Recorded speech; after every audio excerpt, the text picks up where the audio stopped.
What do you think it is that drives your winning mentality, like that drives you to want to be competitive and drives you to want to win essentially? Like, what do you think that's rooted in? I beat some the guy that came second to me, controversially as well, because a lot of people online seem to disagree. Oh, He was 198 pounds, oh wow. and I was 151. And you beat him. And Yeah. something's going on over there, I guess. If we're keeping it 100%, like we're keeping it real, they Mm. charge for the drug testing, but then they're not drug Oh yeah. testing the athletes, right? So, what's Oh your yeah. take on this? Like, are you upset by this? You've been to WNBF Worlds many times. Are Okay. they Yeah. are they doing something similar there? Is it completely different? No, the complete opposite. And that's Okay. something I will absolutely take my hat off to the WNBF for. Like, if anything, I'm never going to lie about things on these podcasts.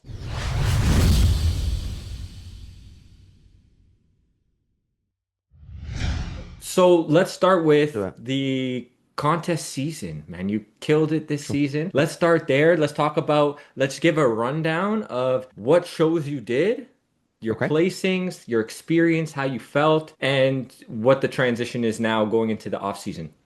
Sure, sure. So, yeah, I mean, it was a great contest season. I had a lot of fun. I was very happy with how the prep went as a whole. Of course, we always learn things as an athlete. We learn things we want to do better next time and things we're going to change. But for the most part, I was very pleased. So, I started off the contest season at the end of May. I started dieting in the end of November, actually mid-November, just before WNBF Worlds. I started the actual contest prep about 28 weeks out from the first show. Did that first show in the end of May. That was the Heart of England Championships with the UK DFBA. So I didn't actually know at the time, but that show was essentially what was the show that allowed me to earn my pro status. You know, I didn't actually know that that was going to be a show where you could even earn your pro card. But this year, the UK FBA, they've got two main shows, and then obviously they're affiliated with the NBW show at the end of October. But they've got two main shows, and they're basically being selective with athletes that they select to turn pro. And on that day, my goal and objective as an athlete was to win my class and to win the overall as well. I was be lying if I said that wasn't my goal. So I won the lightweight class, which was sub 72 kilos. And that was like a 10 a.m. weigh-in as well. So that was pretty comfortable for me to be able to hit sub 72 kilos at 10 a.m. in the morning, which we'll touch on that a little bit later as well. And then, yeah, I won my class. I went into the overall, had a very, very close battle with Tom, and that was one of Adam Powell's clients. And Tom went on to win his pro card at the World Championships for the PNBA. But yeah, very close battle with him. Ended up coming out on top with that. So got the pro status, which was fantastic. I was really looking back at the pictures from that show. It's weird as an athlete because you look at them the first time you get them and you critique them to hell and you're like, I don't like this, don't like that, want to be leaner here, want to be leaner there. But I look back at them now and it's my preference leans to that look of the season, which is fuller, fresher, not quite as lean as I got by the end of the season, but lean enough to step on stage. And I was also at that point in prep about 7 pounds up on my 2021 stage weight and not quite as lean as that 2021 stage weight that I'm referring to. So I'd say in comparable condition, it's probably maybe 3 or 4 pounds up, which as a natural athlete, 3 or 4 pounds over the course of a three-year off season, it's not too bad going. That's a pretty decent amount of scale weight to add. So I was happy with that. And that then led me to what I was originally going to do was do the PNBA, INBA PNBA awards as an amateur and try and get my sort of pro status there. Because a PNBA pro card or a UK FBA pro card, whatever way you look at it, it opens up a lot of doors to compete in pro shows. The only ones that I can't do are IFBB natural pro shows or WNBF because they don't accept all natural pro cards. So did the PNBA awards. Now, being honest with you, PNBA awards, the best week for 5 days of my life in terms of experience at a show because of the people I was with. Hmm. I was with Ben Howard. I was with obviously my amazing partner Loz. I was with my awesome videographer Alex. We just had a blast. We had an amazing time. Made some great memories. Stayed in a lovely villa. Beautiful weather. Really nice place. That was all amazing. The show itself, not gonna lie, wasn't the best. I'm never gonna lie about things on these podcasts. I didn't lie about the lighting at the last WNBF Worlds, so I won't lie about the PNBA Worlds. So for a pro lineup, we came out on stage very dead last of the second day of the competition. So by that point, I think the reality is everyone's very tired. So the atmosphere was pretty dead. Wasn't anyone really in the auditorium left over because it was the final contest of a 2 day final final class of a 2 day contest. And at the same time, the judging was very, very, very fast. Like I'm talking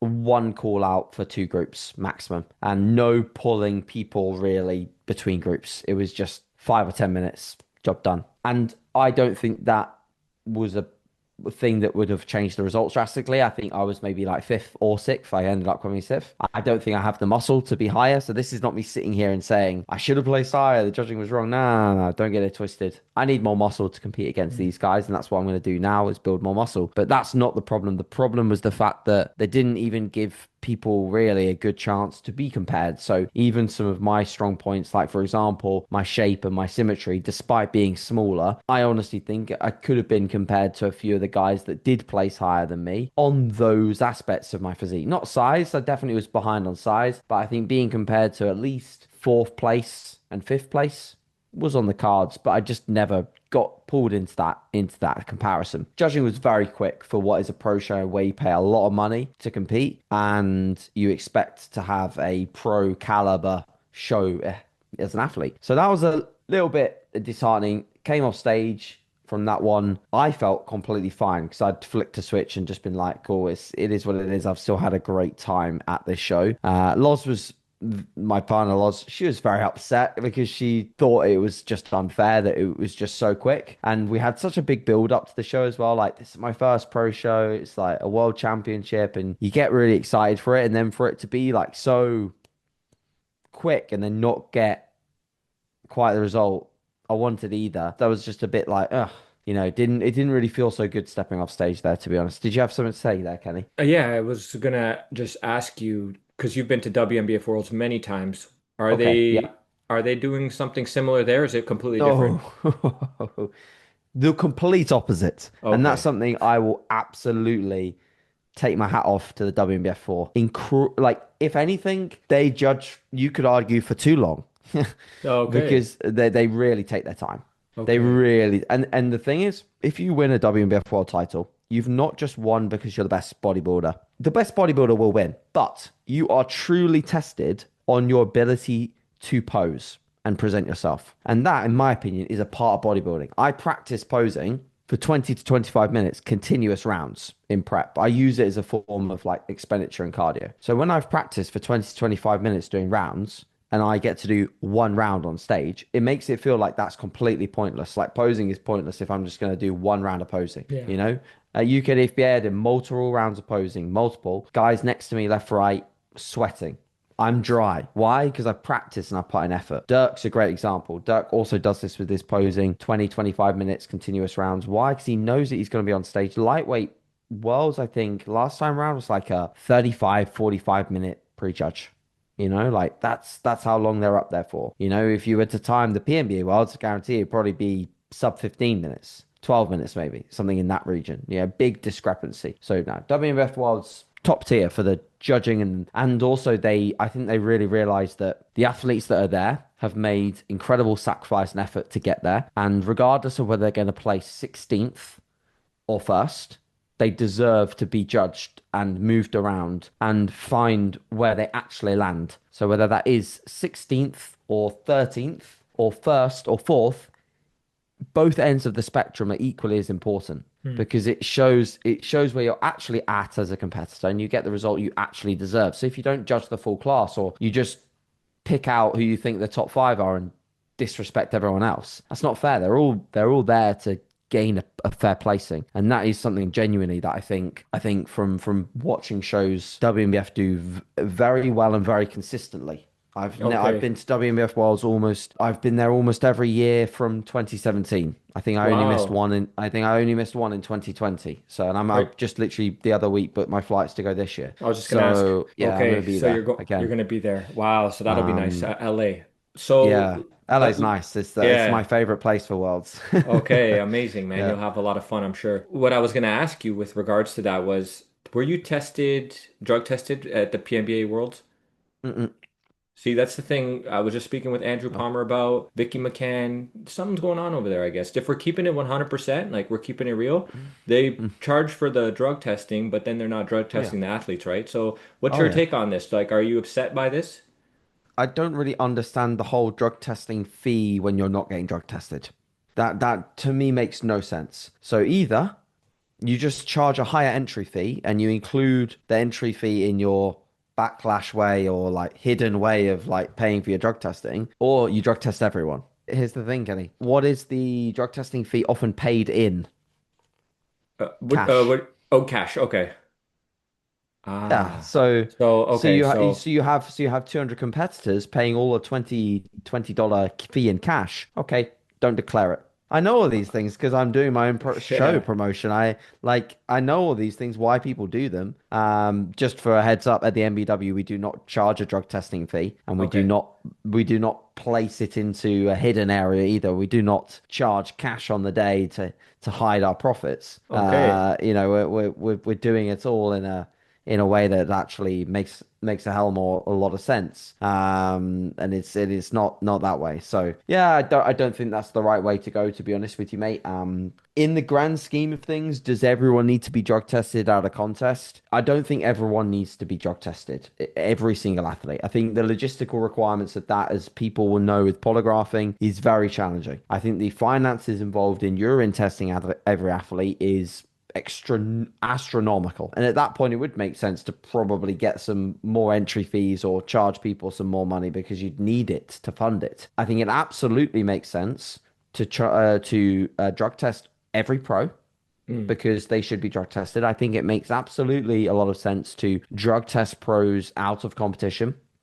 I think it absolutely makes sense to drug test every amateur winner without fail, every single amateur winner properly with a urine test done properly where people are observing the urine test as well, because I've seen some stuff this year where people are not observed doing their urine tests. So they're given a cup and they're saying, off you go and pee in the urinals, which are, Oh, the other side of the venue. They could get anyone's urine in that urine sample and bring it back. A terrible. urine test like I had this year at UKFBA is observed. You are watched urinate because they need to see that that is your urine coming out, not you sneaked in someone else's urine or you poured in a bottle of same color liquid. It's your urine coming out of your Yeah. penis.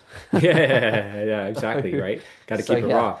Yeah, Yeah. exactly. So that's the way that I see it at least, and that's coming from someone that's been involved in the sport since like 2014. I've done numerous polygraphs. I've seen people fail polygraphs that, if I'm honest with you, I know are natural, but I know that they have failed a polygraph as a byproduct of a small mistake. Like for Oh, example, like reveals that they know in the back of their mind that they took a pre-workout that had something in it like a couple of years ago and they can't get it past their head. They come a cropper as a result of that. If you fail, you fail. yeah. Yeah. So I think there's still some of the polygraphs are getting a lot better though, like a lot So better. there, There's new technology that can do these things more accurately, but I do still think there's some limitation for sure. uh, so there's people who are technically, what about this? Someone's natural for real, but they failed the Mm, polygraph. Maybe their English is like a foreign language to them, or sure. what do you think about this? Like, has that happened before? Have you heard anything about that? I've not heard of anyone that is like legitimately has never ever had Okay, like never. Normally the issue is they fail and then they have a discussion. Polygraph has a gotcha, discussion and then it's revealed that they know in the back of their mind they've done something that's against the gotcha. rules. Right. Yeah, so Okay. it's normally like they actually have failed. It's just one of those things that wouldn't have made a tiniest difference to their physique, but still they failed that screening method, which Yeah. in some ways I think it's important to have those screening methods. Now, But yeah. oh, go. Well, what I was going to say was you're going to WNBF Worlds too because you have clients competing, correct? Okay. Mm-hmm. Now, the question is that your experience with the PNBA, obviously, are they still affiliated with the UKDFBA? No. No, Okay. So no. now let me ask you this. Having experienced the PNBA now and what they're about, and do you find that maybe next time around you're going to go and try the WNBF route, given the positive experiences you've had there and then the experiences you've had on the other side with the PNBA? What's it looking like for you? Sure, sure. So full disclosure, I actually really wanted to compete with the WNBF this year. I think you So said the that actually. only You did say that last time, yeah, but that yeah, it was at the back end of the season. That's why, right? yeah. So Yeah. it's not really an issue, it's a rule, right? So the rule right now is that if you're a UK athlete, you have to compete at the UK show before you do any other WNBF show. So if you haven't, you can't do a WNBF show anywhere else. So in my schedule, wanted to do either WNBF Macau or WNBF Singapore. I really wanted to go to Asia. I really wanted to go and see some of my clients that I have out there because I have quite a few clients now in Asia. Nice. And yeah, I wanted to do that show. So I went to the president, Steph of WNBF UK, presented my idea. And very, very much fair play to Steph because she gave me her time. We had a chat about it. She had to think about it. And again, very much fair play because she stuck to the rule book and she said, no, like it's not one rule for you and one rule for someone else. Yeah. I kind of went to her with the idea that, I've been on a international team with the WBF before. It just so happened that that was like, a while ago when we had the affiliation. You're talking about But Steph Noble, right? Steph Noble? I am. Yeah, Steph Yeah. Noble. Yeah, yeah, yeah. And yes, fair enough. Stuck to the rule book. The rule book is the rule book. I had some people do it last year. I had two guys turn pro at WNBF Dubai, Kes Butt and Dante Edwards, and they did that without without asking. And Steph was there judging, and it's fair to say she had a conversation with them because it's starting to get a bit out of hand. Now, the reason, and I don't really want to speak too much on Steph's behalf, but the reason is simple. It's to keep the quality of the pros that the UK produce of a high standard. If you win the pro card and you are a UK athlete, you know you're going to be of a high standard because you've won it at the UK show. Or you've been approved to compete internationally by doing already a certain level of achievement at the UK show. The problem for me is that it's actually this weekend coming, this WWF show in the UK, and I had 12 athletes step on stage in four different countries last weekend, the one weekend going, and I have seven athletes doing the WNBF UK this weekend, and I have athletes doing shows in all different countries in all different time zones for the Great. next 9 weekends. Yeah, so right now, me being stage lean, me being in a deficit, me doing this WNBF UK show, I already told Steph it wouldn't be the best representation of my physique. So that's the way that it worked out this year. But next time around, I'd absolutely love to do WNBF Nice. because I that's where I honestly that's where I see me wanting to compete alongside, of course, maybe I'll be able to compete at my own show one year Yeah. at the NBW, I don't know whether that will ever happen, but it would be nice because I think it will be a really good show. But the way that I see me being able to compete in the future as a professional would be to be in a lightweight pro lineup, After my experience at PNBA Worlds, I honestly don't think I'd go back. So my opportunities to compete as a pro really are quite I guess a little limited. There are open pro shows like the DFAC and the ANBF, the Austrian Federation. There's also the ANBF, the American Natural Bodybuilding Federation, which would accept my pro card. And they have some good pro shows, especially the Monster Mash that Mm. Brian will be promoting at the end of the year. And they'll grow. But right now, like if I want to say, where's the most competitive place for a guy of my height and my weight to compete as a pro, it's definitely WNBF Worlds as a lightweight, Yeah. So yeah, That's what that I kind of would be think the too. nice That's what I goal. would think. Yeah. Yeah. And I've said to Dirk I'd love to step on stage with him at some point as well. So we can at least now if he did the AMBF Pro Show, we could be on the same stage together. But maybe one day we'll be on the WNBF World stage together as well. That'd be pretty cool. That would be cool. And that's really cool that he's on board now with NBW, the membership Yeah. site. Congrats on Yeah. getting that, like working that out. That's really great. Yeah, yeah, that's huge. Honestly, like that's a really, really big moment, signing someone like Dirk who's got the level of accolades that he has, and it's a big one. And he's got such a great audience, such a loyal audience, and he's such a great dude. Such a great Yeah. dude. So I'm very, very, very proud to have him as part of the team, and he's excited for it. We've got, content coming out now. He's going to be documenting his whole prep next year, and yeah, it's sweet. And we're growing. We're growing at a good pace. So I just want to keep having a positive impact on the sport. That's my biggest goal with the site for sure. Absolutely. Love that for you. And for those who may not know, for whatever reason, maybe you're new here, We get it, no worries, right? Sometimes people are just tuning in for the first time. We're talking about Dirk Emmerich. He's a WNBF lightweight world champion 2023. We've had him on the show twice now, so you can also check out those episodes. And he just recently signed with NBW. They have their membership site where you can go and you can check out their membership site, and they essentially promote certain athletes, right? You got Ben Howard, Dirk now, Zena. There's more, of course, and they document their training, their journeys, and it's just a great place. It's basically like coaching in a way, right? It is. I think honestly, you could coach yourself to a show by just asking the right questions in the forum and watching the courses for certain topics, and you could get into really good position for a show, or also at the same time, of course, build a lot of muscle in an off-season phase. So we have a lot of coaches on there that will also like plug in like case studies for clients. So they'll bring up a client that they've got in prep and be like, okay, what would you do next? And then, you get answers from me, get answers from Dirk, you get an answer from Loz, who's got a lot of experience with females, or an answer from Ben, and they all might be slightly different, but guide you in that right direction. So it's just a great hub, great place. Awesome. Yeah, that's it right there. And we're gonna, of course, include the links in the show notes. So go check that out. And Sure. AJ, I was gonna say, so to continue your season. Yes, So we yes, got because yes. you also did the PCA, right? Yeah, I did. So let's go up to the next show. So the next show was actually a two bro show, which in here in the UK is the MPC Naturals. Okay, so I did the MK Classic show. That show, unfortunately, was one of those shows where I was the only guy in my class, so I was the winner by default.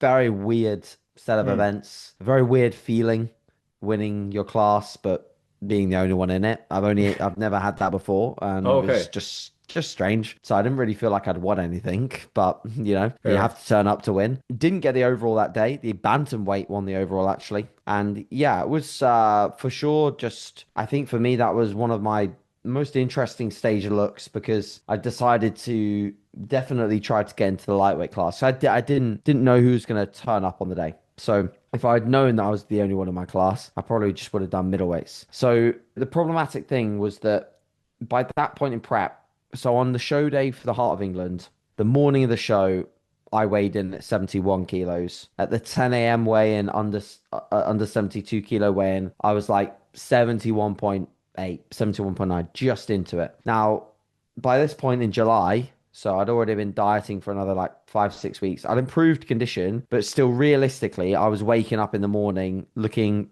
pretty damn decent at around about 70.5 kilos. So just over 70 kilos. The weigh-in for these shows that I did with two bros, both the MK Classic and the one that I did at the end of the season, the Pro Qualifier, the weigh-in's at 5 p.m.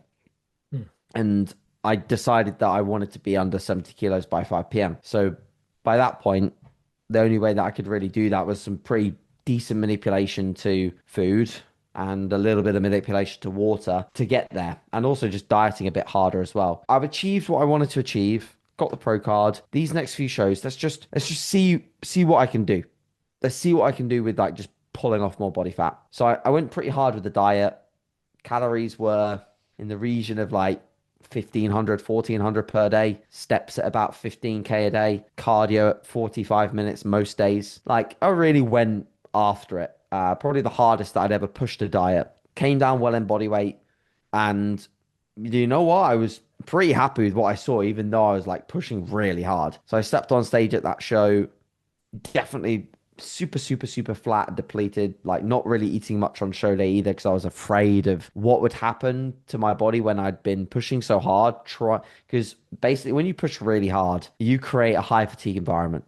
And when you increase carbohydrates off a high fatigue environment, they don't sit well. They always cause a more spill the first time you add them back in. So I knew with the time frame that I had to be very gradual with it. So I put in a little bit more food in and around show day after I'd weighed in, but very little. It wasn't very much. So stepped on stage, definitely on the flatter side, but that show and the pro qualifier as well, where I had to make that weight. Sorry, Kenny, I'll flip my webcam back on. No worries. Where I had to make the weight, I was for sure the leanest I'd ever been on stage in my entire bodybuilding career, for sure. Like the levels that I hit this year were above 21 and above any other season in terms of condition. And I definitely feel like for my level of muscle right now, I fully extracted how lean I could get. if I tried to get any leaner, I wouldn't get any leaner. I'd just get smaller. In fact, I think I already went to the point where I pushed to the point of getting a bit smaller in return for some more condition. So I was aware that I'd sacrificed some muscle probably, or at least some muscle fullness, but definitely a little bit of muscle I think came with it to get into that shape. But I was happy that I did it. I was happy that I did it because I presented a couple of looks there and also at the PCA when I did the classic show. I filled up pretty hard for that one just to try to be a bit bigger and fuller and it ended up working out all right because obviously I beat some the guy that came second to me controversially as well because a lot of people online seem to disagree. Oh, Yeah, we'll touch on that in a second. But he was 198 pounds oh wow. and I was 100 I was 151. And you beat him. Yeah, and he was in good condition as well. He had striated glutes. Oh my gosh. So But yeah, it isn't was a this a, this big weight wasn't gap. this wasn't the this is not the PCA you're talking about now.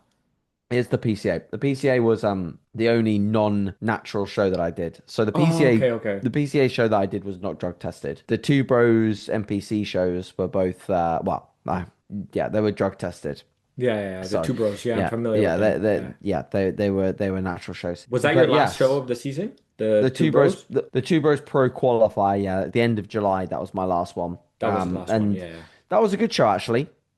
So in comparison to the qualifier, where there was no one in my class, there was I think three others or maybe four, I'm not sure, but it wasn't a big class by any means. But the guys were good. They were decent. A couple of different guys from different countries. The middleweight class was very good. There was a French guy called Jan who went on to win his pro card at another show. He was very good. And then the guy who his name slips my mind, but the guy who actually won his pro card on that day also was from the middleweight class, and he was outstanding. He was very very good. He was like a kind of a he almost reminded me of a Keon Pearson kind of physique, Oh, super round, crazy bubbly, only 22 years old. He'd be that kind of guy that would be pretty damn competitive at a WNBF Worlds, Pro hmm. Worlds in the middles. He'd be like, I reckon in that lineup last year, he would have been like third behind Babacar and Oscar. Okay. He wouldn't have beaten those two guys, I don't think, but it's hard to tell until you see them side by side. But he's definitely muscularity wise in that same kind. He's on that same trajectory as an Oscar and a Babacar if he chooses to stay natural. But I don't know whether he will because at his age, if he's 22 and got that kind of structure and muscularity, you know, if he goes assisted, he's probably going to do very, very well. But yeah, that was a nice show to finish on for sure. So Yeah, yeah. amazing. And highlight of this season, what would you give it to? Hmm. I think honestly, the first show Okay. I had obviously a lot of build up to it because I didn't do a physique update for like 3 years. Yeah, So that's there was a facts. bit there was a bit of pressure as to like, is this guy all talk and he actually just looks rubbish, or has he not improved, or you know, is he gonna look rubbish or like whatever? Like I know I look decent, but you never know what you're gonna look like until you step up there, and you never know who's gonna be there either. So I was just happy that there was some good competitive lineups on that day, and obviously it being a UKFBA show, the lighting was perfect. The stage Mm. photos were amazing. I had a lot of my family, including a lot of Loz's family there. I had a lot of my clients there. So in terms of the overall like feeling of that show and that winning moment when I got the overall, oh, nothing beat that the rest of the season. Like that felt like like it felt like a huge weight lifted off my shoulders from the pressure I was putting under myself. And at the same time, pure happiness of because I'm very competitive. I'm very competitive. Yeah. So winning for me is winning for me is everything. You know, I had a shows this last weekend with clients, and like some of them deserve to win and didn't get the nod. Not gonna cry about it, but that fires me up and makes me a bit upset. Yeah, yeah. It makes me like I winning's everything for me. If I think someone has the physique to win, if I think I should be winning, you know, I train, I eat, I sleep, I do everything with a very much a winning mentality, and I coach with a winning mentality as well because I do think that that makes a difference. I do think if you have as long as you're not deluded, you know, deluded is something that you want to avoid because it then just creates disappointment every time you try to do something that's beyond where you're at the moment in time. But I think having a winning mentality and knowing what it takes to get there and doing that is a great thing to have in both like business and bodybuilding. What do you think it is that drives your winning mentality, like that drives you to want to be competitive and drives you to want to win essentially. Like what do you think that's rooted in? What do you think that's rooted in? I definitely think it was rooted a little bit when I was younger because I was kind of at a point where with the motorsport especially I was seeing people progress because they had finances to fuel more progression. So Mm, I was like really wanting to step up the ladder and go into like racing cars or single seaters or something, and we just couldn't do it. You know, like regardless of like it was thousands, millions and millions of pounds it required. And I was like, I lost out. And I was like, I lost out on something that I didn't really have full control of. You could argue, okay, you could have worked harder for sponsorship or something, yeah, fair play. Could have done, probably. But I lost out on something that other people kind of just they got it given to them by having richer mm, parents, you know. right. So I've always been driven to like if I can control something and I can win on something I can control, I'm going to do it. You know, if that requires more work or more graft, like I'm there for it. All that I want to know is that when I step on stage or I put an athlete on stage, I want to know that I've done absolutely everything in my power to win. And that's a pretty nice feeling as well. I'd much prefer that feeling than the feeling of knowing that I could have done a bit more. You know, Mm. I could have given that client a bit more attention, or I could have put a bit more effort into my diet or my cardio. I cannot stand that feeling. I don't think that I don't think that's ever something that I'd want to be going to. I couldn't or wouldn't be able to sleep at night on that feeling, you know? So I think that's where it comes from.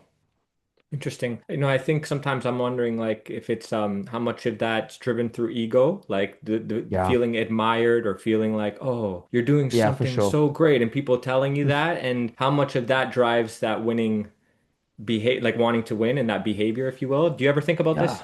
Yeah, I think that's a really good comment. I think for me, like winning is all about fulfilling my internal why. Like my internal why of being successful is not, I don't really care whether people view me as successful or tell me I'm successful. I just want to be successful. Yeah. And I think that's where real winners can win for a long time is when their why fuels it, like their inner why, not oh well done, congratulations, lots of likes, lots of comments, lots of shares. Why? Because that why is weak. That won't Yeah, last very yeah. long. That won't get you doing the things you have to do to really win over the long term. I think winners in the long term are so internally fueled. That's that. I think that's the biggest key there is the internal why, the thing that really drives you in your belly.